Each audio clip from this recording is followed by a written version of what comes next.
All right, Abhinav, Tushar, why don't we start the conversation? Hi, everyone. Thanks so much for joining the AddedSport College Tennis presentation. My name is Akshay Maliwal. I'm the founder and CEO of AddedSport. I'm joined by my colleagues Tushar Liberan, the head of AddedSport Tennis, and Abhinav Nath, the head of AddedSport India. Thanks, everyone, for joining. We totally appreciate your time, and I think this is a fantastic opportunity for each one of you to join us and listen to us a little bit more about the college tennis pathway. We are living in strange times, so we do appreciate that you guys have taken out time in your busy day to understand and really educate yourselves about the college tennis pathway. We will talk a little bit about the COVID situation towards the end of the presentation. But for now, let's talk a little bit more about AddedSport and how the college tennis pathway really works. So this presentation is about understanding the pathway presented by AddedSport. So just a little bit about AddedSport. AddedSport is a higher education counseling firm. We help a lot of students and a lot of athletes. We are more than just a tennis recruitment firm. If you look at the picture here, you will get to see that we help athletes in all different types of sports, but we also help regular students. So in the event a lot of tennis players decide, I'd prefer to go to a college without tennis, we would still be able to help you facilitate the process to go to college in America, UK, and Canada. So we are a holistic counseling firm, and we are operating across Asia. I am based in Singapore, which is where the company headquarters are. Tushar and Abhinav are based in our India headquarters, which is Delhi. And so we have localized service. We have presence in Mumbai as well. We'll show you that later on. But we're very excited that many more Indian tennis players are venturing into college tennis. And we're really excited that each one of you has decided to start the journey by listening to us. So thank you for that. So we are in quite a few markets in Asia. Our headquarters is in Singapore, and we have offices in Bombay and Delhi in India. And we have presence in other geographies across Asia. And one of the things that I really like about AddedSport's business model is that we're quite nimble to operating in different markets. And we do adhere and understand the different cultures, the different norms, and then the different systems that each country has to offer. So we're very good at understanding the Indian system, the board levels, the different education systems. And that's something that we spend a lot of our time really understanding from each family, each one of you. So today you guys are here for a general presentation, but eventually we will break out into one-on-one family discussions. And those will be very, very important because ultimately you need to know what is the right fit college for your child. And that isn't the same for another person, or it might be the same, but your priorities and your goals are very individual to you. So attending this presentation is a good general information provider, but eventually you need to have an individual discussion with us so that we can better understand what are your priorities and what are your goals as parents and as student athletes. A little bit of background about myself. As you can make out, I am of Indian heritage, but I am raised in Singapore, and I did go to a fantastic university in the US called UC Berkeley. I went there on an athletic scholarship. For you, those of you who don't know UC Berkeley, it is in the west coast of US. It is in San Francisco, and it is the number one public university in the world. So I went to UC Berkeley on an athletic scholarship, but I decided quickly at college level that I wanted to pursue a career at more in a corporate world, get a job, have a great education, and then pursue something in the real world in terms of a corporate life. So I joined an investment bank right after college. And quickly after I joined the investment bank, I realized my calling is really back in helping athletes. And so I gave it my all, and I started my own company, AddedSport, in 2013. And the vision really was to help student athletes. The mission was to facilitate the process to go to college for as many student athletes from India and from Asia as possible. I'm very proud and very happy to say that we focus on finding the X factor. We find the edge. We find what makes you different, and then we leverage that for a university admission. And in each of your children's cases here, that edge might be tennis. So we're here to talk a little bit more about the tennis process. And I'm really happy to be joined by my colleagues Tushar and Abhinav, who are among 24 counselors that work in our firm. And They've got experience at US colleges. They've been there as athletes, and now they've facilitated the admissions process for many families in India. So please take advantage of being here, and please take advantage of being part of this very unique presentation structure and listening to Abhinav and Tushar. So I'll now give it away to Abhinav and Tushar, who will take you through the presentation. Hi, everyone. I'm Tushar Librahan, head of tennis for AddedSport.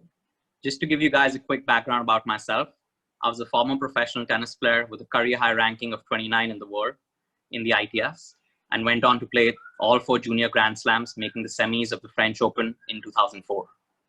Post my tennis career, I went to New York University for grad school and worked at the US Open before realizing that my passion lies in mentoring and guiding tennis players, junior tennis players from India and from Asia. Now, I would like to introduce you to Abhinav Nath, who's head of counseling for India. Over to you, Abhinav. Thanks, Tushar. Hi, everyone. Thanks for being here today. As Akshay mentioned before, we are in strange times right now, but I think it's really important that we continue our growth. It's good that all of you are here, receiving all this information regarding college tennis and how you can start walking on this pathway. So hopefully all of you will take something away today. Just to give you a background about myself, just like Akshay, I was also a former collegiate athlete. After coming back, after returning to India, I looked around and I realized there were a lot of families, a lot of student athletes that didn't have the right guidance. So I really wanted to be, a part of a company, a mission where we could change a lot of lives and help a lot of students, a lot of athletes, and a lot of families like you. And just for all of you to know, this is a general presentation. It's not exactly focused for every single student. You will receive a lot of general information here, but over the next week, everyone on this call will get an opportunity to speak with us individually. So hopefully, I'm looking forward to connecting with each one of you on a one-on-one basis as well. Great. Moving on, we take a lot of pride in telling you our track record. In the last 6.5 years, we've helped over 500 student athletes across Asia, successfully placing them into top colleges with a 100% success rate. Not only we've helped them get into top colleges, but we've also managed to get them scholarships worth $10 million US. That's a staggering amount. What that means is that on an average, each student that we've worked with has got a 65% average scholarship. Coach relationships are key to successful admissions into top colleges. We're proud to let you know that we have built over 1,000 college coach relationships through our network and by visiting coaches in the US in the summer every year to talk about our clients. Another staggering stat is that 92% of the students get into the top 3 schools of their choices. That's a great stat. That is primarily due to the tennis advantage that they get being a student athlete. Now, moving on to the big question that everyone has. Why US college tennis? Why should you be playing US college tennis? The number one benefit where a lot of Indians and a lot of players across Asia and the world go play college tennis is because you get the opportunity to turn professional. A lot of Indians in the past, like Somdev Varman, who was as ranked high as top 60 in the ADP rankings, Mahesh Bhupati, Saket Maini, Sanam Singh, the latest ones being Arjun Khade and Rutuja Bhosle, who both played Davis Cup and Fed Cup for India recently, have all used college tennis to then turn professional. What college tennis really provides you is an ecosystem where you can access top facilities, best training facilities, as well as have a strong support system. What do I really mean by a strong support system? What that really means is that you have a full team that's backing you up. That includes your coach, your assistant coach, nutrition, psychologist, your recovery coach. So you have a full team that's backing you up. All you got to do is just express yourself on the tennis court and play the best tennis that you can over the 4 years. Another advantage that college tennis gives you is that you get to compete regularly against tougher opponents, which is something that's missing back home in India. Because once you get into men's and women's, especially after the new transition tour rules, it's very hard for men's and women's Indian players to play tougher tournaments, international tournaments within India. There are very few tournaments that are happening in India. So mostly they have to travel abroad every single week to compete at a high level. Another advantage that college tennis gives you is that it gives you time to mature before you turn professional. So the average age of top 100 players on the ADP tour is 28 years old. What that really means is that players are playing their best tennis when they're 28 years old. So you have a lot of time to really get physically stronger and mentally more mature. That's what college tennis provides you. Lastly, education is still part of your life. While you're playing tennis at a top tennis program, you don't have to give your education up. Moving on, some of the athletes that we've helped in the past who are looking to turn professional, you might know a few of them, the likes of Arjun Honappa, who went to Western Michigan University, Kevin Patel from Ahmedabad, who went to Kennesaw State University on a 100% scholarship, Manya Vishwanath from Hyderabad, who's gone to Siena, a Division I college, and Sanil Jagtiani from Calcutta, who's gone to Drexel University. They all are looking to leverage their tennis to then turn professional. Moving on to the second benefit that you have playing college tennis is getting the academic advantage. A lot of Indians in the past, like Shikha Oberoi, Neha Oberoi, both of them who went to Princeton University, Akshay Vishal Rao, who went to Columbia University. Shikha is a successful entrepreneur in the US. Akshay Vishal Rao is working at the Wall Street. So all of them have used college tennis to their advantage to get into a top academic college. So what college tennis really gives you, being a student athlete, there are lowered academic benchmarks for you. So the requirement for grades and the SAT and ACT scores are lower compared to the regular students that are applying to college as a normal student. The biggest advantage being a student athlete is that you get a guaranteed admission slot into the university. Regular students don't get that opportunity. So once the coach has screened you as a tennis player and has gone through your academic transcripts, he will be giving you a guaranteed admission if he really likes your profile and your personality. On an average, coaches have 2 to 3 admission spots per year per team. Lastly, access to a world-class university.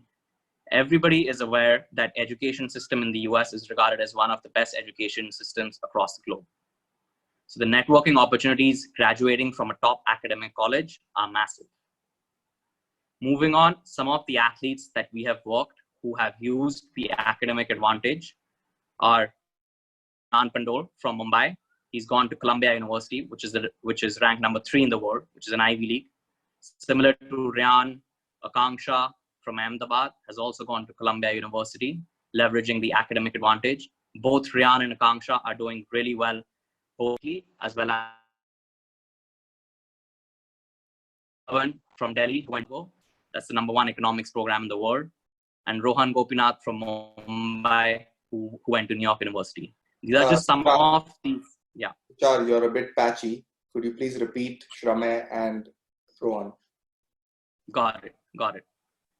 Yes. So Shramay Dhawan from New Delhi went to University of Chicago, which is the number 1 economics program in the world. And Rohan Gopinath from Mumbai, who went to New York University. These are just some of the clients that we have worked with that are on the slide. There are plenty, a lot more that we have helped over the last 4 to 5 years. Moving on to the third big advantage through college tennis are scholarships. You can get to play at a top tennis program or a top college with scholarships. Scholarships are hard to get, but they are available.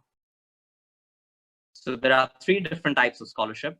The first type of scholarship are the athletic scholarship. That depends on your the tennis level.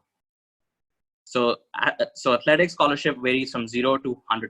Some kids, as you've seen in the past slides, have gone on 70% scholarship. Some kids go on 80%. Some kids go on 100% scholarships. The second type of scholarship is academic scholarship.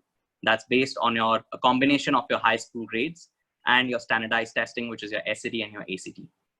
Academic scholarship for international students, which is the Indian citizens, varies anywhere between 0 to 20 to 25%. The third type of scholarship is financial aid, which is based on your family's income, which is need-based. So if you're looking to go on a scholarship, it's not necessary that you only get one set of scholarship. You can have a combination of scholarship with, say, for example, if you get 30% athletic scholarship, and if you're academically you're eligible with the criteria, you can get, say, 20% further scholarship. So that can bump up your total scholarship to about 50%. So it's not only limited to just one scholarship. You can have a combination of all three scholarships when you're looking to attend college in the US. Moving on, some of the athletes that we've helped who've gone on scholarships to the US. Rishabh Sharda, who went to a top academic college, which is Tufts University. He went on a 95% financial aid. He's from Chandigarh. Sagar Bass, another kid from Chandigarh, who went on a 75% scholarship. Smriti Singh from Delhi went to FTU on a 100% scholarship, which is a full ride. So she doesn't have to pay any of the expenses apart from the international effort. Snigdha, similar to Smriti, went to Converse on a 100% scholarship. Moving on, now I'll give it to Abhinav, who will walk you through the three different divisions of college tennis. Great, thanks, Tushar. So now we know the different kinds of benefits to play college tennis. It could either be for, whether you want to turn professional, it could either be for an academic advantage or to leverage scholarships. So now we have to understand where do you exactly fit? That's what you have to start asking yourself. So in the US, when it comes to college tennis, there is an association called the NCAA, which is the National Collegiate Athletic Association. That has 3 divisions, and each division has different set of colleges. There is no promotion or relegation as such. They stick in the division they're in. And the biggest difference between the 3 divisions is the athletic funding that they receive. So Division 1 colleges have the most athletic funding for the infrastructure, for the stadiums, for the facilities, and then automatically for the number of athletic scholarships that they have. Division 2, obviously coming after Division 1, it has a little bit less, but it is still very competitive. And then Division 3 does not have any athletic scholarships. Division 3 only offers academic scholarships or financial aid, whereas Division 1 and Division 2 offer athletic as well. Now, because Division 1 and Division 2 have more to offer, they automatically become a bit more competitive on the tennis aspect. So if you look at the last point in this slide, in each of the divisions, you'll see something that says UTR range that you need for these divisions. UTR is something that coaches look at as a metric when it comes to assessing tennis, and Tushar in the next couple of slides, Tushar will cover that for those of you who do not know UTR. But just to give you an idea, for Division 1 men's tennis, UTR needs to be around 11. On the women's side, needs to be 8.5. That's where you can get into the pipeline of the coaches. Division 2, men is on 9.5, whereas women is about 7 UTR. And Division 3 is a bit easier, obviously 8 on the men's side and 6 on the women's side. This is the range that you need to keep in mind if you need to start considering some of these colleges. The last difference, that I would also say is, if you typically notice, any of you who are looking at some of the top academic brand name colleges, you will either find them in Division 1 or Division 3. So Division 1 has the Ivy League colleges like Harvard, Columbia, Yale, those schools. It has Duke, UC Berkeley, Stanford, whereas Division 3, it also has a lot of academic colleges like NYU, U Chicago, MIT, Caltech.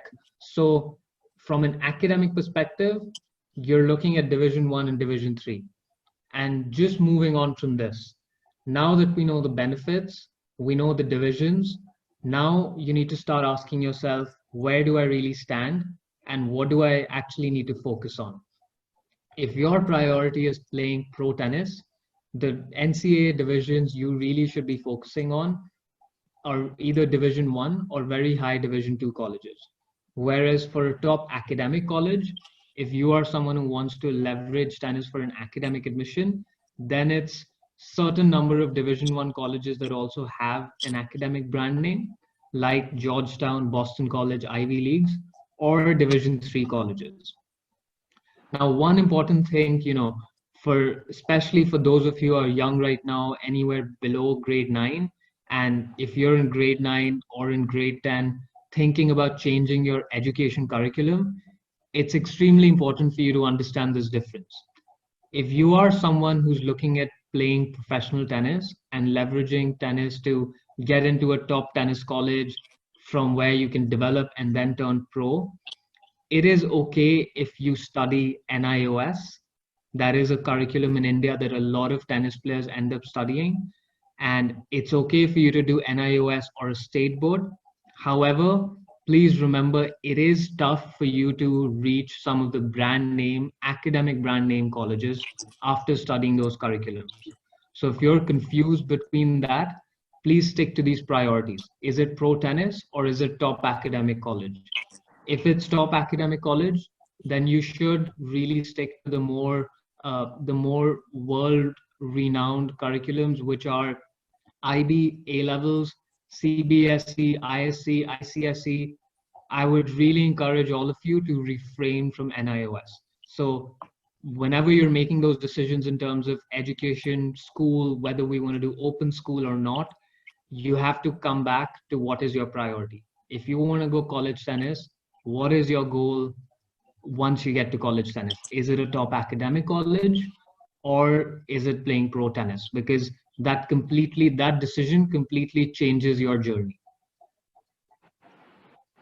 Right. So over to you, Tushar, to talk a little bit more about UTR. Thanks, Abhinav. Yes. So a lot of you might be having these questions around UTR. What is UTR? So Universal Tennis Rating, UTR is mandatory for college tennis admissions. So if you're looking to go play college tennis, you need to have a UTR. Just like SAT and ACT is mandatory to apply to colleges academically, UTR is mandatory when you're applying with tennis. So UTR is a number between 1 to 16.5 that gives you a rating that rates you amongst other competitive players around you across the globe. So how does it really work? So UTR has an algorithm that predicts a score that how you would fare against another UTR rated player. So just to give you guys an example, say for example, if a player 8 UTR is playing against a player rated 9 UTR, UTR will predict before the actual match happens that a UTR 9 should be beating a UTR 8 looking at their previous history, say by 6-4, 6-4. But in the actual match, the UTR 8 still ends up losing, but loses 7-5, 7-5. The UTR 8 player's UTR will still go up because he did better than the predicted algorithm of the UTR. So that's how it works. What is the importance of UTR? All college coaches in the US look at a player's UTR when they recruit a tennis player. Also, all the athletic scholarships that are given are all based on UTRs. So for a lot of you who are on the call today, if you're wondering how do I start with UTR, there are a lot of UTR tournaments that happen in India that you can start playing. So that, and there's no entry as such where there's no entry barrier in terms of the level. The UTR tournaments are held across different levels. So even if you're unrated UTR, you can still start playing UTR tournaments and you will get an entry into those tournaments and start building your UTR. Moving on. So now I would like to walk you through, guys, in terms of the comparison between UTR, ITF, and AITA. So UTR tournaments, all UTR tournaments across the globe are counted towards your UTR rating. So if you play a UTR tournament, it will have an impact on your UTR rating. In terms of ITF tournaments, the ITF tournaments are also counted towards UTR. So if you're playing ITF tournaments across the globe or in India as well, your ITF match will be counted towards your UTR rating. Unfortunately for AITA tournaments, UTR is not counted towards that. So if you're playing N number of AITA tournaments and you rank 10 or 50 or 60 in the country, that does not have any impact on your UTR profile. The second comparison is UTR matches, tournaments are all level-based matches. What that really means is that, say for example, if I'm a UTR 8, I will be put in a group where I'm playing against players that are UTR 8 or 9, or say 7 to 7.5. So I'm playing against players which are close to my level, my tennis level. which is very important. So UTR, what they promote is more competitive matches. You're always competing against players that are your level. In comparison to ITF tournaments and AITA tournaments, where they have an open draw, what that means is that nobody has control over the draw. So sometimes a qualifier can, in the first round, can get to play against a top seed, and he ends up losing 6-love, 6-love. Or for example, on one day you get to play against a player who's very low ranked, and you win 6-love, 6-love. So the competitive matches are not there until and unless you really get into the deeper rounds of the tournament, where you're playing quarters, semis. That's where the competition gets a little more higher. The next comparison is the format. All UTR tournaments, most of them are round robin format. So what that means is, even if you end up losing your first match, you still end up playing at least 2 to 3 matches in that tournament. In terms of ITF and AITA tournaments, all tournaments are knockout tournaments. So if you lose in one round, you have to go back home. So you don't get enough matches under your belt. So initially, especially when you're starting out, it's good to play a lot more UTR tournaments because it's a round robin format. You get to play more matches. The next comparison is that mostly all UTR tournaments are weekend only tournaments. So what that means is most of the UTR tournaments are held over the weekend, which is a Friday, Saturday, and a Sunday. So you're not missing so much school. So you're not away from your academics. It's more of a balanced approach where you can balance your tennis as well as by playing tournaments, as well as focusing on your academics. ITF and AITA tournaments, both are week-long tournaments. So they start on Monday and they finish on Saturday. So when you're traveling for tournaments for ITF and a lot of AITA tournaments, you have to stay there for the full week. So it makes it difficult for student athletes in India to actually balance academics as well as tennis together. The last comparison is UTR is highly relevant for college coaches. As mentioned in the previous slide, college coaches look at a player's UTR whenever they're looking to recruit a tennis player. In terms of the ITF tournaments, it's a good indication for college coaches when they see your results in ITF tournaments, as well as when they see your ITF rankings. But they don't swear by the ITF rankings. They follow a player's UTR when they're looking to give out scholarships, when they're looking to get admission for a particular player. So the last point in terms of AITA tournaments and rankings are not relevant for college coaches. They do not care whether you're ranked 20 in the country in the AITA rankings or you're ranked 100 in the country, because they don't have any idea of the national level of tennis that is being played in India. So it's very hard for them to actually compare a tennis player who's ranked 50 nationally from India, comparing him to a player who's ranked nationally 50 from Hong Kong. So that's why they look at a player's UTR when they're looking to compare both players from different countries. Now moving on, since now we have covered the difference between UTR, ITF, and AITA, we will talk about what kind of tournaments should you be playing in preparation for college tennis. So starting with tennis tournaments in India, Dream Big Events, which is our sister company, runs UTR tournaments across India. Every month, every other month, there are UTR tournaments. You can go to dreambig.events and check out the calendar for the rest of the year. There are 8 to 10 tournaments that are happening across India. So it's a great starting point for you, as well as for players who already have a UTR and are looking to go play college tennis. It's a great platform for you to start building your UTR profile. The second type of tournaments are the ITF tournaments that happen in India. So if you are at an ITF level, you should definitely be looking to play ITF tournaments. And if you are able to get into the qualifying of the ITF tournaments, if you're not ranked on the ITFs, you should definitely try to do that, especially in India.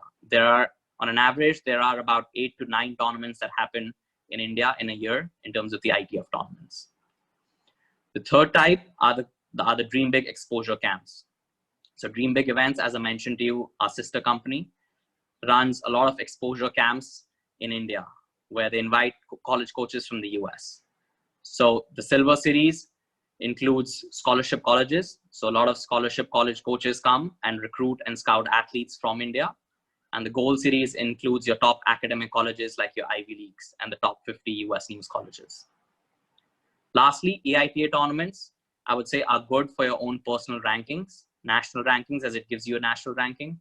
So if you get an opportunity to get to play the Junior Davis Cup or the Junior Fed Cup, it's a good way for you to play the national tournaments, and also for match practice.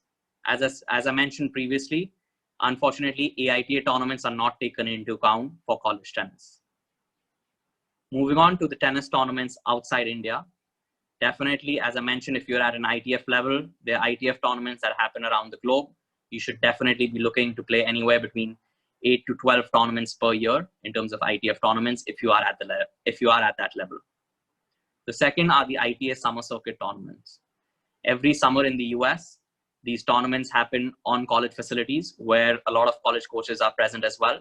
So it's a great opportunity for all the players to actually play in front of the coaches. So you should definitely be looking to play the ITA summer circuit tournaments. Also, UTR tournaments and USTA tournaments in the US that happen in the summer, you should look to play them as well. Playing these tournaments gives a good comparison for the coach to compare you against another American player, how you did well against him. Moving on, Dream Big Summer Tours. These are the exposure tours that happen every summer on the East Coast and the West Coast in the US. So it's a great exposure opportunity for a lot of younger kids from grade 8 to grade 10 to get an exposure and also get an understanding, live a life of a student athlete's life for at least 10 to 12 days in the summer. Lastly, there are a few showcase tournaments also that happen in the US where a lot of college coaches come to scout athletes. The Donovan Showcase and the JMTA Showcase. I would recommend them for you to attend that in your recruiting year, which is when you're going from grade 11 to grade 12 summer. That's when you should be looking to participate in a few showcase events. Now moving ahead, there are a few misconceptions about US college tennis that I would like to cover during this call. The first misconception is that playing US college tennis means that you have to study and it will take away from tennis time and potentially being a professional tennis player. So this is not true. It all depends what your priority is. If you're looking to go to a top tennis college, if you have aspirations to turn professional, your focus is tennis. Yes, you still have to balance and study, but the college is also aware about that and the coach is also aware about that. The way they structure your classes is that you'll never miss a single training session or any tournaments that you're playing. It's the same way the other way around as well. When you're traveling for tournaments, the way they build your schedule is that you never get to miss a class or never get to miss any exams. Plus, also student athletes, tennis players get additional support in terms of counselors and in terms of academic support as well from the college. The second misconception is playing college tennis does not allow you to compete in men's, women's tournaments like ITF, WTA, ATP tournaments. This is not true. In the summer, you have a 3.5-month break. In the winter, you have a month break. So in totality, you have about 4.5 months in a year where you can play as many tournaments as you want. Even while during college, if there are tournaments happening closer to your college, and after discussing it with your coach, you can travel and play tournaments and compete in the ITF and the WTA events as well. The next misconception is that my child will not be able to cope up with tennis at a top academic college due to the academic pressure. So this is not true. NCAA, which is the governing body that governs all sports, has a rule where the coaches cannot force you to play tennis or train more than 20 hours per week, which is pretty normal. So you don't really have to force yourself. No one's forcing you to, if you've gone to a top academic college, if your focus is academics and not tennis, yes, you can still train, you can still be a part of the team, but your focus is not to turn professional. So you can easily balance your academics as well as your tennis at a top academic college. Moving on to the next misconception. My child is not ranked on the ITF rankings. I'm not sure if she can play college tennis and get scholarships. So if your child is not ranked at the ITF rankings, that is still fine. As Abhinav mentioned, there are different levels, different divisions for college tennis. Division 1, Division 2, Division 3.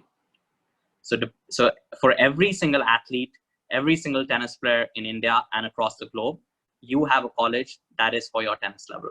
So if you want to go play college tennis, you can definitely use your tennis to get recruited to a college in the US. The next misconception is, I want to send my child to only top 10 tennis programs for college tennis. Otherwise, it is better to train in India. I don't think this is true at all.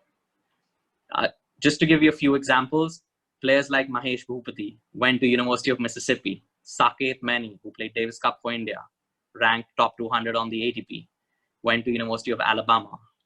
Yes, they did not go to the top 10 programs, tennis programs in the US, but they did go to the top 50, top 80, top 100. But if your focus is tennis, then you should be looking to go play Division I tennis and go to a tennis program. The last misconception I'll cover. So I can study in an Indian university and get to play tournaments in India. Why do I need to go abroad to achieve that? Just all the benefits that we've mentioned before in the previous slides. It's the access that you get. You get access to the best of the training facilities. You've got a strong support system with your coaches, with your assistant coaches. College tennis provides you with a full ecosystem where you can actually leverage your tennis to get into a top academic program, as well as college tennis gives you an opportunity to then turn professional as well. Moving on, now Abhinav will talk about what are the different ways you can get recruited through tennis. Yeah, so, and just to summarize this aspect that Tushar just covered as well, it really comes down to what is your fit, what is the right fit college for you, because as I mentioned, earlier, it really depends on your priority. It really depends on the journey you take when you begin the recruitment process. So it really comes down to what is the right fit college for you. Very often in India in the past, what's happened is, a lot of students, a lot of tennis players have ended up picking wrong colleges for themselves. Maybe they are someone who thrives a little more in a city, but they went to a college which is, in a little more isolated area in the US, or vice versa. So there's a lot of different factors that weigh in here. So it's very important for you to, plan your process and prepare well for it. So yeah, just coming to, what are the ways you can get recruited? Everything that we've told you up till now, it's the first thing, athletic recruitment. This is where a coach says that I have screened your profile in terms of tennis, in terms of your personality, in terms of academics, and I am willing to support you. When they offer you that support, your admission is pretty much guaranteed to that college. That means you're receiving 100% support. Now, in certain situations, it's not that easy to get 100% support. It's, every year coaches have about 2 to 4 spots open, and it's not that easy to make it to those 2 to 4 spots. So if you have a college in mind that you really want to go to, but for some reason the coach says, I cannot recruit you because I already have, the tennis players I'm looking at, I already have that finalized list. So sometimes what coaches are willing to offer is give you some soft support. Soft support is pretty much a recommendation letter, which increases your chances by anywhere from 15 to 25% of admission. And for those of you who are looking at an academic college, this is a huge deal. If you're looking at the top 30 universities in the US, the acceptance rates, if you check them, are anywhere between 5 to 12 to maybe 15% on a higher side. So increasing your chances by about 20% gives you a huge advantage. However, this is not so easy to get. You need to have a very, very solid relationship with the coach. You need to invest a lot of time in talking to them, maybe meeting them a couple of times in the summers in the US. And then if they get to the point where they say, hey, I've known you for the last 2 years, you're a really great kid, but unfortunately, I can't give you that recruitment spot, which is 100% support. I am willing to do something for you which can help you get into the college.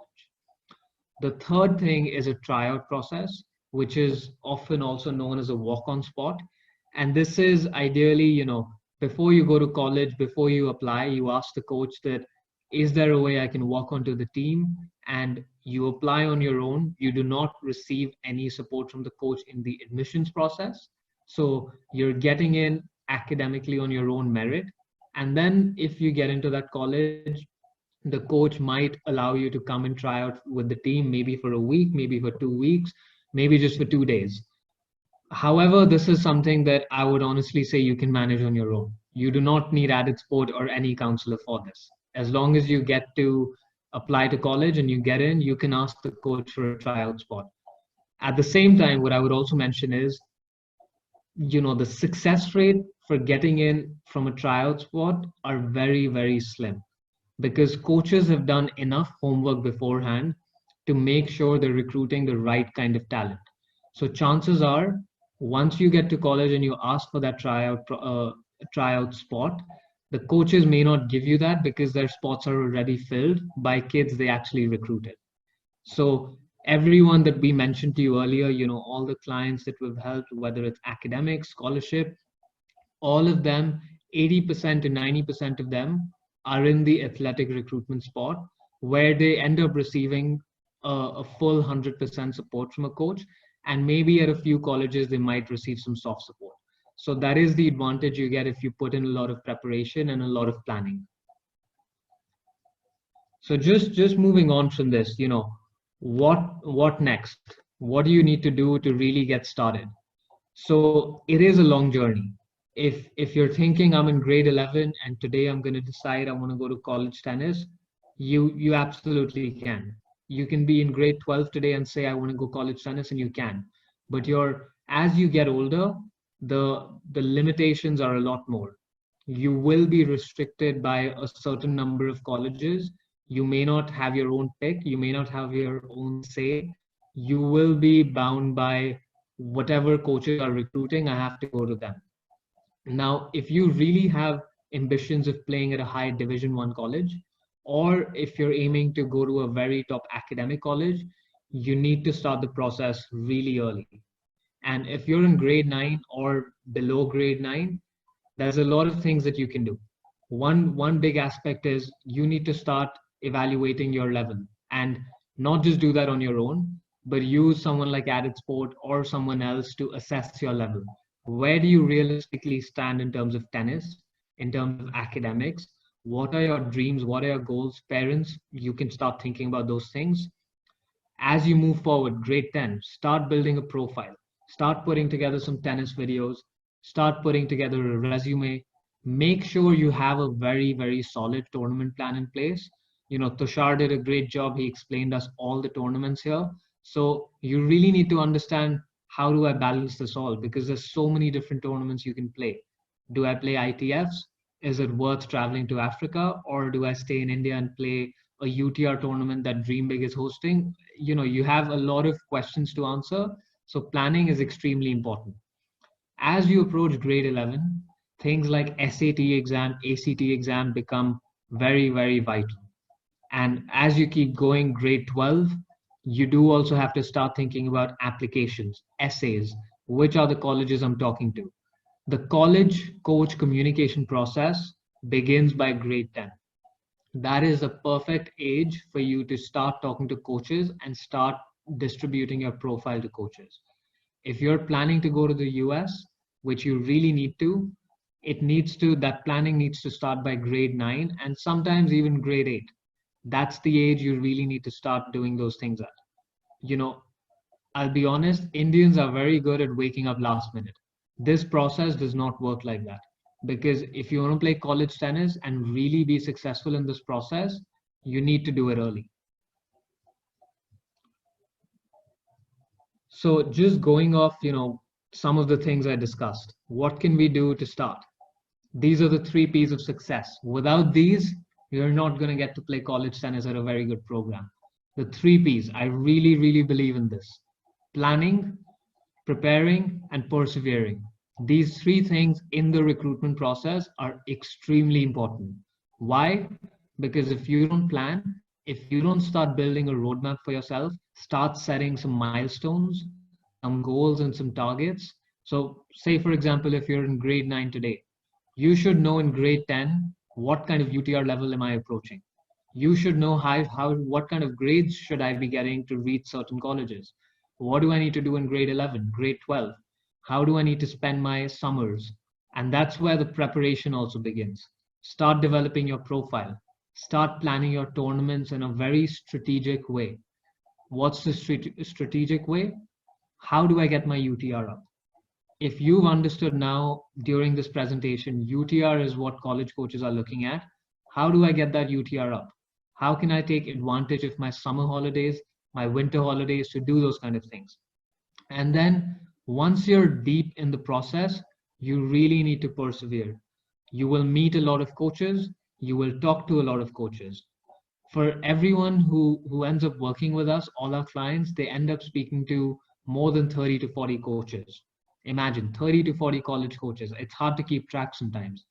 And only maybe 10 of them will show them interest. 20 or 30 of them might say, hey, your academic level does not fit. Your UTR is not really there. So you will have to get used to some bad news every now and then and still keep going. It's really, really important. So the 3 Ps are extremely important in this recruitment process. So just moving on from that, we touched on some of these aspects, but all the parents on this call, this is a big moment for you, because once you go away from this presentation, you really need to start thinking about your priorities, your goals. Your child might want something today, but you are the parent. You have to see what are the constraints we have, what are our goals eventually from college, post college, and you really need to start doing some financial planning around these things. It is extremely important. There are a lot of costs involved in this process, and here are some of these 6 things are some of the things that you will need. Definitely traveling to the US is a huge thing. Exposure camps, another big thing. You will probably need an admissions consultant like AddedSport, and it may not be AddedSport, it may be someone else. So that's up to you. But you do need professional guidance when it comes to this process. It's a very lengthy and enduring process. And before you get into this, you need to understand the financial situation. All the students who Tushar, in some of the previous slides he mentioned, they've gone on 100% scholarships. You still have to invest in the process. You still have to invest in the 4-year journey that you're about to take to get to that college. And guess what? If you are looking for scholarships, investing now will help you save a lot of money once you get to the US. So this is something that parents really need to start thinking about. And just going off that, I'll leave it to Akshay now. He has a big surprise for all of us. Thanks, Abhinav. Thank you so much. Guys, it gives me great privilege and honor to have 2 guest speakers with us today. The first guest speaker is Mr. Ajay Ban, who is the father of Akanksha Ban, who is at Columbia University. Ajay, are you there by any chance? Yes. Hi, good evening, everybody. Hi, how are you? Fine, good. Awesome. Nice to chat with you. Thanks for coming on. This is a special surprise for all the participants on this call. You are one of the guest speakers, and we are absolutely honored and privileged to have you, sir. Yeah, privilege is mine, man. So I wanted to ask you a few questions about Akanksha and your journey to college tennis. And if you don't mind telling the audience here, when did you decide that college tennis was the right path for Akanksha Ban, who's ultimately gone to Columbia? And what was that decision point? Actually, it was quite early on in her career that we decided that she should be going in for the college tennis, because the facilities and the professional approach that we have here in India and abroad in US is entirely different. It's a whole new level altogether. You just cannot compare that professionalism, be it the coaching, be it be it. Just speak a bit louder, Ajay. Just speak a bit louder.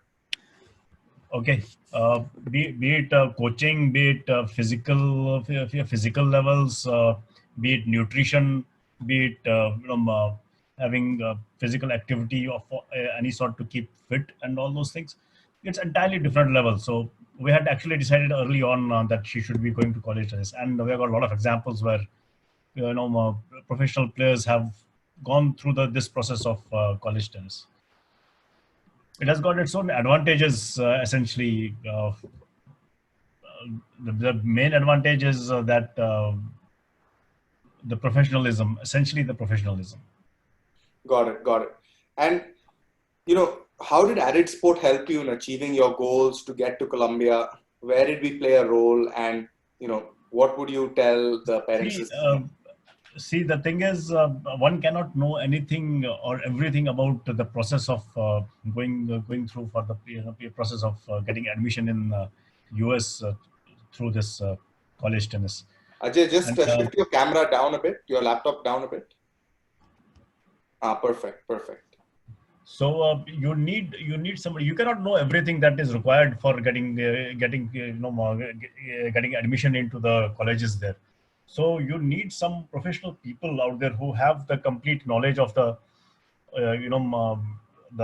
the network of coaches that is available to them, the relationships that they have with the coaches, the colleges that are available there, the negotiations that you need to have for scholarships and financial aid, and all this tournament planning is there. Getting in touch with the coaches, setting up meetings, pre-reads, applications. There's so many things which you cannot, when you see the amount of activity that is required for this thing. Right. You need a professional. You cannot just go on with it on your own unless you have what 24 hours a day for yourself for doing this thing. You need, and still you will miss something. There are exams, SATs is there, ACT is there. Then some colleges ask for TOEFL is there.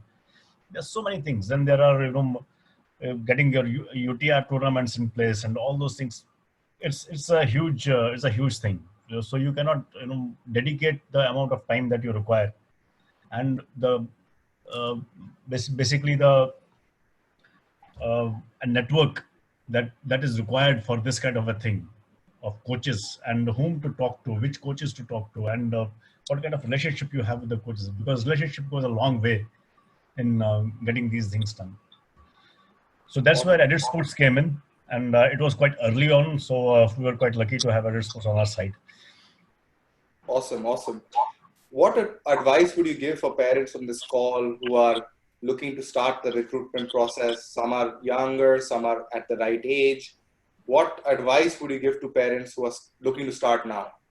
See, my sincere advice will be to start as early as possible. Not, I won't say 5th or 6th standard or anything like that. No, 9th standard is the ideal time when you should be actually starting to look at it in a very serious manner, because the grades, because Indian parents, as Indian parents, not only as Indian parents, from Asian, I would say Asian parents, or for that matter, now worldwide, the phenomena is there, that there should be a balance between the academics and the sports.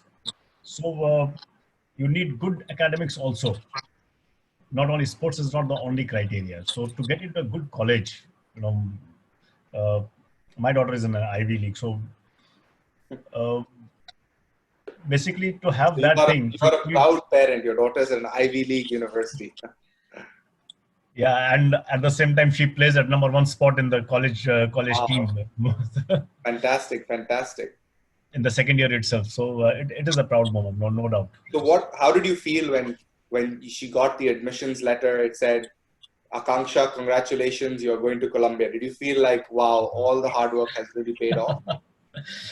Of course, that is the out of the world feeling, actually. When your child gets into the a dream college, and at the same time you get a team spot in the first year itself, and that too in the first couple of first year she was playing at #2 spot. So it's just a great feeling, elation.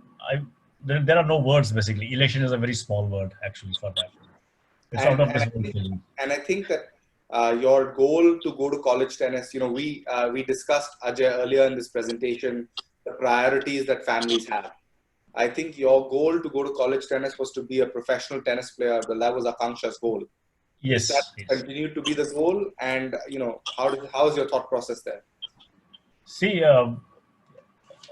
the plan is still to go for to go professional for her, because see, first of all, to get into college tennis, you need a good UTR score, and plus you need to be playing better tournaments. Playing in India and all that doesn't really matter much unless you're playing at the international level. So with Akanksha, we had to travel all over the world. She played in more than 15 countries for these UTR tournaments and ITF tournaments to help her get the UTR up. And since lately, I know AddedSport has also come into play with the UTR tournaments that they are having in India and abroad in US. Yeah, through our sister company, Dream Big Events. Yes, exactly. I know of that, which started later on. Yeah, about 2 years ago, right after Akanksha got admitted. After the Akanksha's admission, yeah. Hmm. So that's a great event. Sorry about that. No, it's okay. Yeah, those are the starting points essentially. Where you have to strike a balance between the academics and these UTR tournaments are essential because those are the UTR points are the points which are taken into account when the coaches and all that they are looking for recruits for the teams. Right, and final question for you, Ajay. How difficult is it to balance the academics with the tennis? I wish Akanksha was here to speak for herself, but how difficult is that? Because Ivy Leagues are notorious to be very difficult, right? Yes, it is. The admission rate in Ivy Leagues is less than 5%. So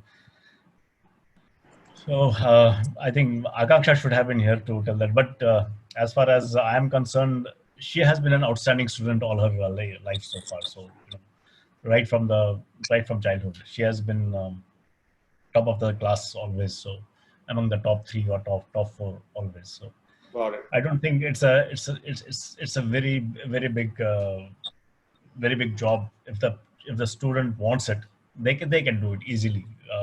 I have got a couple of more examples with me. There are some other players also who have been good at studies as well as tennis. And so what you're saying is that it's a total family commitment to want to go down this process. Exactly. Yes, it's total, awesome. And it should not be shifted. The academics should not be shifted. Absolutely. Awesome. Ajay, thank you so much for your time. Thanks for coming on this call. We really appreciate you being a fantastic ambassador for college tennis. And I hope people have learned a lot from you today. Thanks so much, Ajay. My privilege. Thanks a lot, man. Thank you. Take care, Ajay. Bye. Awesome. Tushar, we have one more guest speaker. Yes. So now I would like to invite Rian Pandol. Rian, hey Rian. Hey, how are you doing? Thanks for coming on the webinar. Thanks for having me. Hey Akshay, how's it going? Hey man, how are you? Long time, buddy. Been a while. Thank you for having me. It's a privilege to be here. Thanks for coming. It's a pleasure to have you here, and so that all the participants that are on the call, they can learn from your experiences. So let me start by asking you, so how has your experience been at Columbia so far? Yeah, I mean, the last 3 years have been great. For me, I always wanted to go to Columbia because I feel like you get the best of both worlds. I feel like you get an extremely good tennis program. For the last 3 years, Columbia men's tennis. We've been top 10 in the country. We got to number 5 in the country a couple years ago. We were number 7 this year. Just to give you some perspective, that's the highest any Ivy League team has ever been in history. So Columbia Tennis is a really good, obviously, program right now.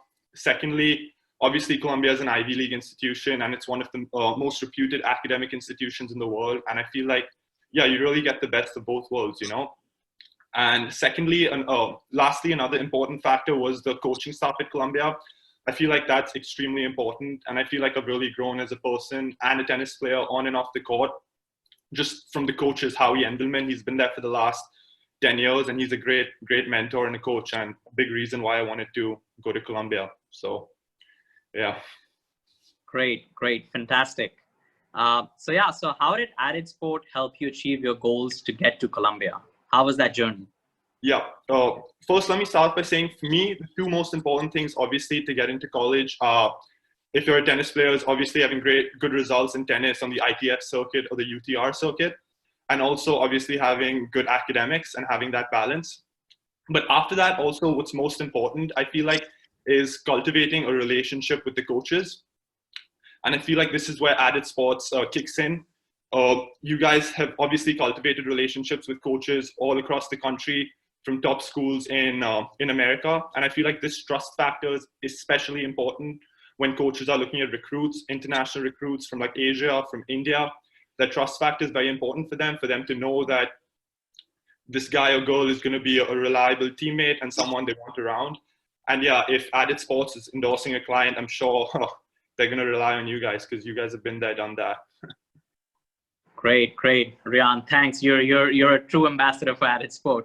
Thanks for the kind words. So last question for you. Lots of juniors are on the call. So what advice would you have for them in terms of tournaments, in terms of the college recruitment process? Yep. For me, just like when you're looking for a good tennis coach and you do your due diligence, and if you want to get better, you listen to that tennis coach and don't listen to a lot of other people telling you what to do. Similarly, I feel like if you commit to AddedSports, they got to trust you. They got to listen to you, because you guys know the process. Like I said, y'all have been there, done that. So commit to you and really listen to you. During the college tennis process, a lot of people will be advising you, and it's important to tune them out and listen to who you've committed to. In this case, obviously AddedSport. Secondly, I think it's very important, like Mr. Barnes said, to start early. I would really recommend starting in the 9th grade. I think that's very important. I see it all the time with kids from India. I feel like they leave it to like the 10th grade or the 11th grade, and by that time it's too late because there's so much to do. So it's important to commit early in the 9th grade, and also to play a lot of UTR tennis tournaments. That the universal tennis rating has become especially important for college tennis coaches in America, and they all rely on that. And obviously, you guys do a great job in hosting those tournaments all around Asia. And yeah, I would really recommend playing those the UTR tournaments, because that's very important for getting recruited. Awesome. Rian, what's next for you? Where are you heading? You got one more year of college, right? Yeah, I do have one more year of college. Things have been going really well so far. I've been playing 2 and 3 on the lineup. My junior year got to number 70 in the country as well. Yeah, it's been going well. I'm gonna see where my senior year takes me. I have an internship this summer as well in New York, working for Bank of America in investment banking. So I'm gonna see how that goes. And at the end of the year, I'm gonna take a call whether I want to play on the circuit for a couple of years, or if not, we'll see. But the options are still very much open. And yeah, big thanks to you guys for helping me out along the way. Thank you. And we asked Mr. Bhan that about Akanksha, and it's coincidental that his daughter's at Columbia, you're at Columbia. Yeah. But how do you find, I see some questions parents are asking on the chat here, that balancing academics, balancing tennis, this whole juggling act. In India, if you stay in local universities in India, you don't have to juggle as much. Because you can get away without attending university and just playing tennis, ITA men's, all of that. Is that the same scenario for you in the US, or there is an academic focus and, parents need to understand that this is student athlete route. Student is important. For sure. Yeah, like you said, student athlete, student is very important. Columbia is an incredibly rigorous academic school as well. But I think the tennis program has proven that I think you can do both. We've been one of the most academically rigorous schools in the country, but we've also been top 10 in the country for the last 3-4 years, which I think is pretty cool. And it is difficult, but it's also definitely doable. I feel like the most important thing is just time management and doing a little bit of schoolwork every day. And yeah, it's definitely doable. I'm not saying it's easy, but if you put in the work, definitely doable.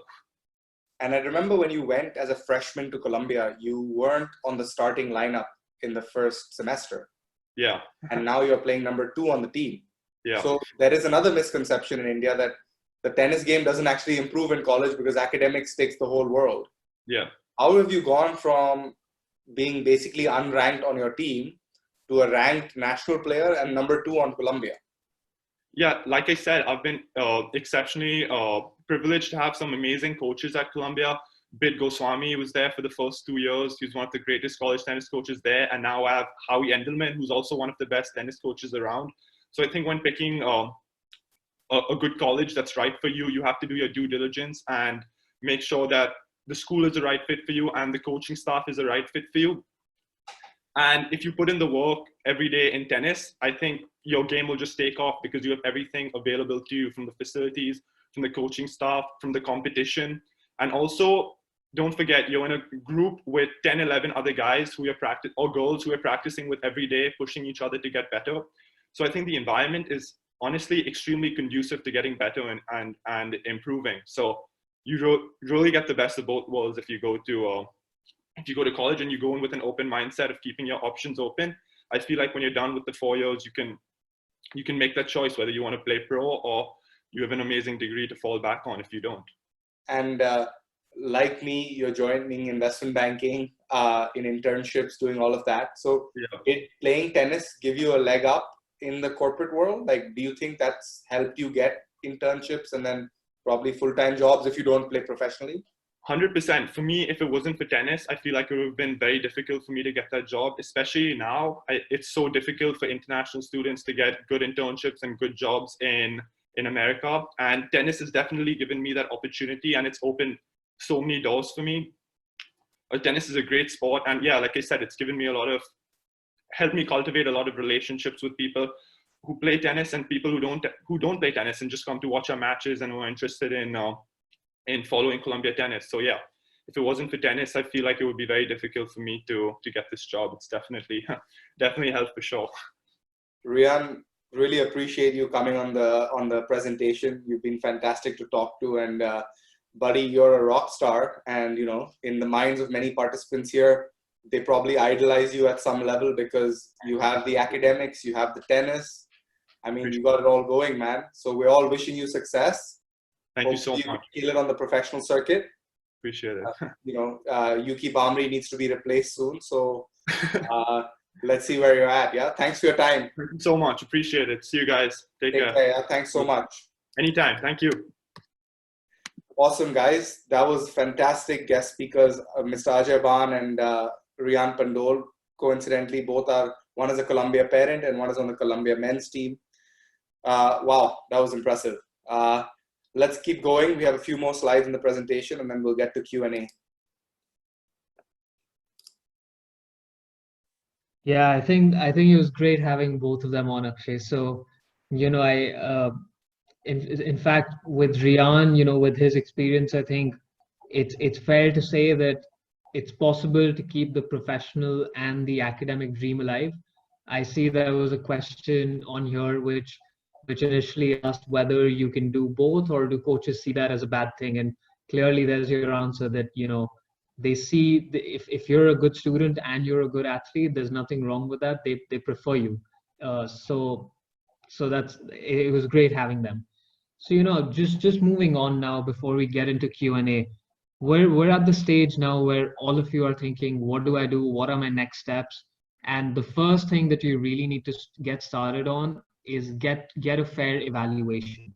And very often as parents, you might evaluate your son or your daughter and that coach might give you some feedback, but you do need an unbiased evaluation from someone like AddedSport, where you know you get an evaluation based on where are you headed, what are your goals, and then what are the different things you can achieve.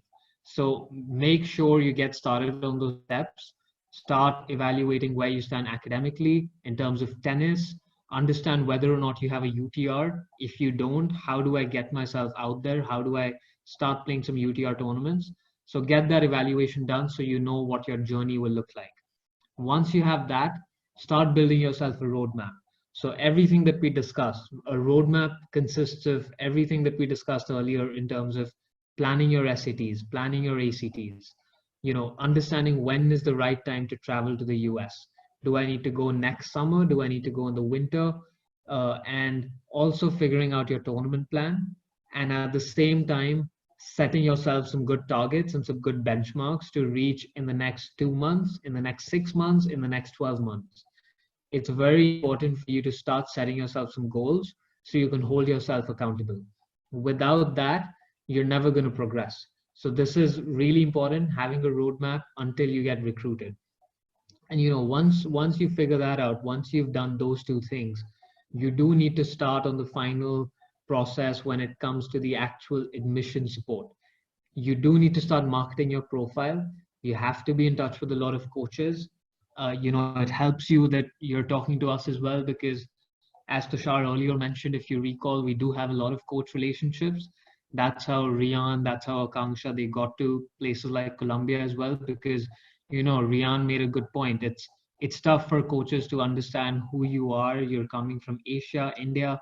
They don't have a lot of trust. So having that support, having that professional guidance is really important. And just getting started on it is the main thing. There's a lot of times parents have questions: how will this work, how will that work? Honestly, the first thing is just get yourself started, get that evaluation in order, make yourself a clear roadmap, and then understand when do I need to really begin the admissions process.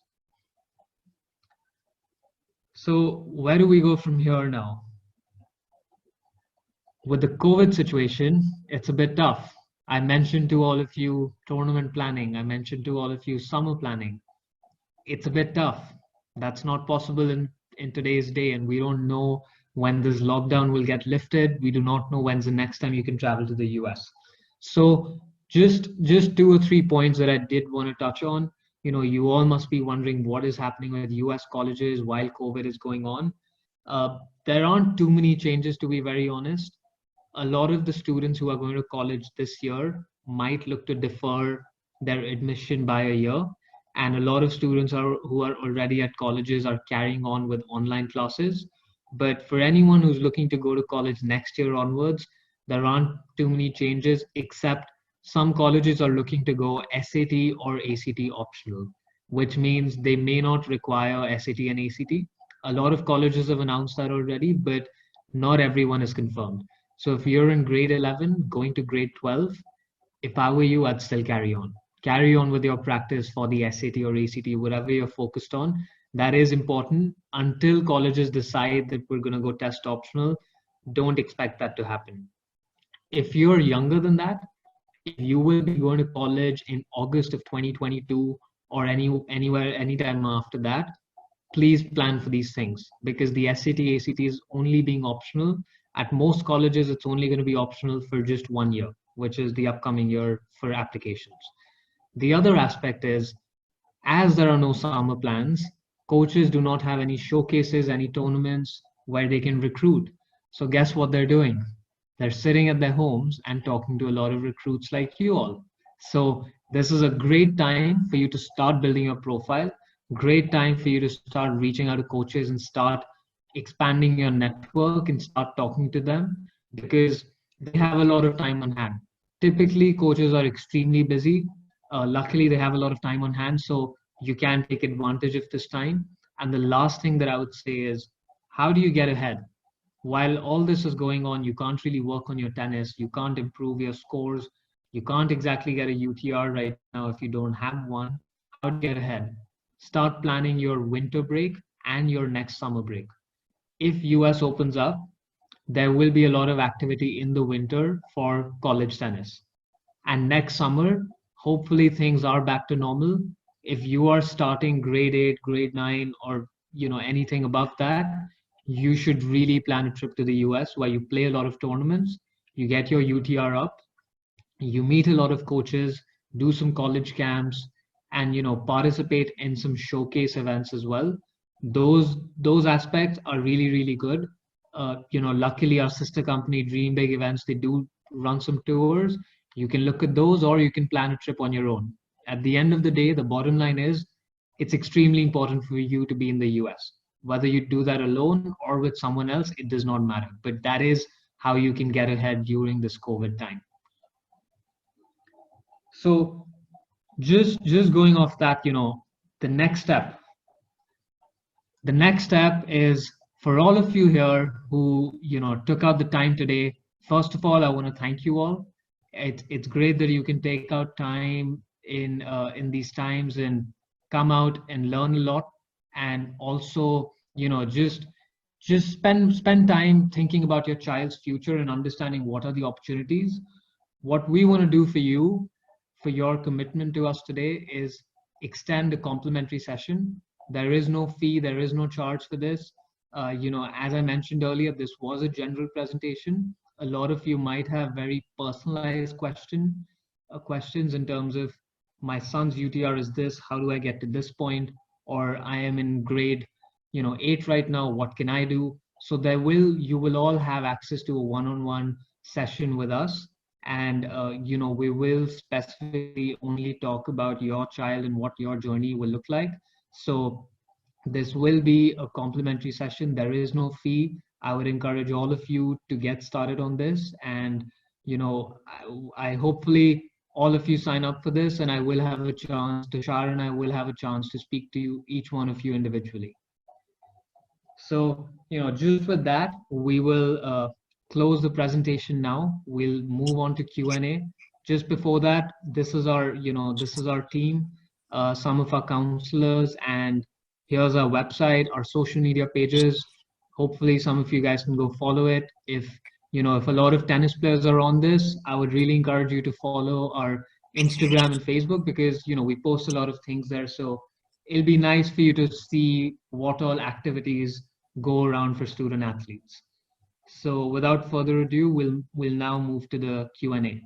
Awesome. So I think we have about 5 or 6 questions, Abhinav and Tushar.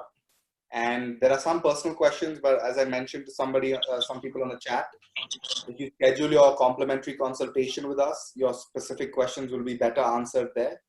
So our colleague Mansi, who has been in touch with you, she will be sending you a survey form sometime tomorrow, and you can register for a session with us via the form. So please stay tuned for that. So maybe I can respond to the more generic questions, Abhinav and Tushar, and I'll ask each one of you. So let's start with I guess with Tushar. Can we get some indication of the level of tennis for some of the past students that you showed on your slide? So maybe you can give their UTR level so they have some benchmarks. We can go across everyone. Yes, definitely. So that's a great question. Since coaches look at a player's UTR, so it's very important, and they're tracking it, on a month-to-month basis. In terms of, if you're looking at, say, Division 1 colleges, you need to be at somewhat about an 11.5 plus UTR. So for example, Arjun Hanappa, who's got into a strong tennis program, had a UTR of about a 12.2. Kevin had a UTR of about an 11.8. And Manya, in terms of girls, she had a UTR of about a 9, close to a 9.2. So these are the benchmarks in terms of some of these players who have gone to college tennis playing Division 1 tennis. That's their profile in terms of their UTR. Some of the other players, which is like Rian Pandol, who was on the call, as he said, Columbia was the number 5th program in college tennis right now. Academically, it's an Ivy League, top 3 in the world. So definitely the UTR benchmarks were a little more higher there. So when he joined Columbia, he was close to about a 12.9, 13 UTR. If you're looking at, some of the top colleges for the top tennis programs, as I said, you need to be about a 12.5 UTR plus. In terms of women, these players have a ITA ranking? I know you're going through all the players, but did any of them have an ITA ranking, or they stopped playing ITA? Yeah, so initially, of course, they did have EITA ranking. So Kangsha Bhan, Ajay Bhan, who was there on the call earlier, his daughter, so she was India number 1 in under 18s. So she only played selective EITA tournaments, which was only the national tournaments. So she stopped playing a lot of the junior tournaments and the other championship series tournaments for EITA. She focused primarily on ITF. The good part about ITF is that it also converts your ranking points into EITA tournaments in your AITA rankings. So definitely, if you're playing ITF at a high level, you will automatically be ranked higher in the AITA rankings. That is only for under 18. Got it. I think, Tushar, one thing that you should mention though is these UTR rankings seem quite high. It may not be possible for everyone on this call to achieve those rankings. does that mean that their kid cannot go to college tennis, or there is a large spectrum of UTR ranges in college tennis? So yes, as we mentioned during our presentation, there are different levels. There is a school for every single tennis player that's looking to play college tennis. If you look at a lot of the scholarship kids as well, that are on the slide, players like Snigdha Musugunthan, Smriti Singh, Sagar Bans, their UTR wasn't so high. Snigdha Musugunthan didn't even have a UTR when she started working with AddedSport, and we put her in to the right channels and the right tournaments where she started building a UTR. So her UTR was pretty low, as low as say about 6.5 to about a 7. In terms of Sagar, his UTR was about a 10, 9.5, 10. So these players did not have a really high UTR as well. So it all depends on your priorities and, depending on what kind of college do you want to go to, depending on your level. As I said, there's a tennis program for you for every single tennis player across the globe in India. Got it. Okay, next question, Abhinav. In terms of academics, if my child is applying to an athletic program, but is also academically quite good, how do coaches review that?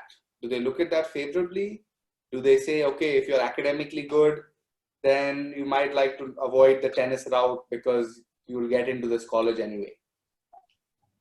No, not at all. In fact, coaches actually really like if you're also good academically, because what that means for them is that, when coaches are actually screening the child, the tennis player, before they come to college, they really want to know that, are you going to make a lot of trouble once you get to college?